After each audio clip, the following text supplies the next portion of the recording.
अगर आप हमारे चैनल पर नए आए हैं तो हमारे चैनल को सब्सक्राइब करना ना भूलें। आपका धन्यवाद।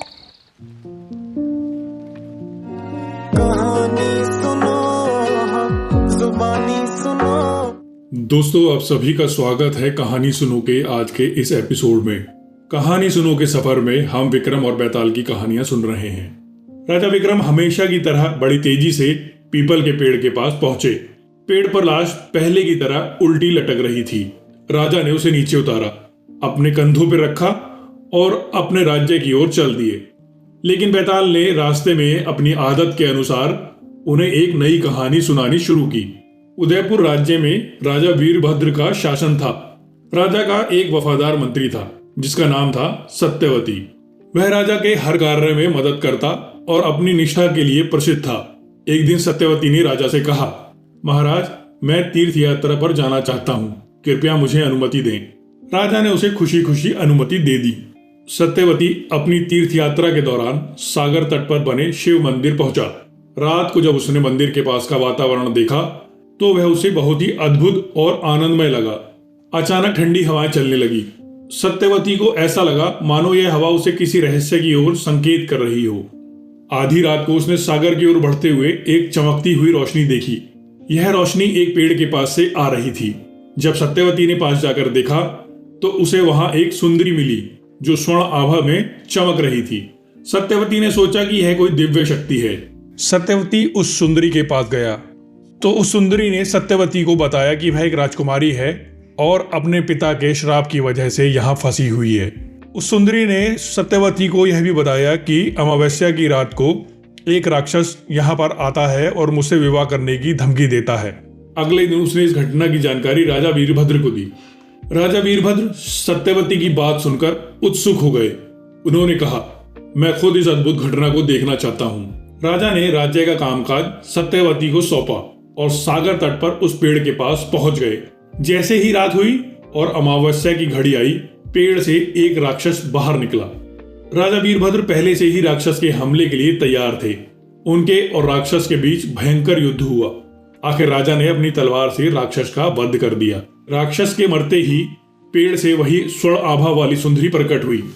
उसने राजा से कहा, महाराज, आपने मुझे इस राक्षस से मुक्त कर दिया। मैं गंधर्व लोक की राजकुमारी हूँ। मेरा नाम सागरवती है।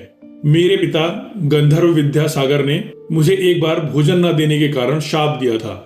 इस शाप के कारण हर अमावस्या की रात एक राक्षस मुझे विवाह करने की धमकी देने आता था। लेकिन मेरे पिता ने यह भी कहा था कि एक दिन एक वीर राजा आकर मुझे इस अभिशाप से मुक्त करेगा। आपने आज मेरे प्राण बचाए हैं।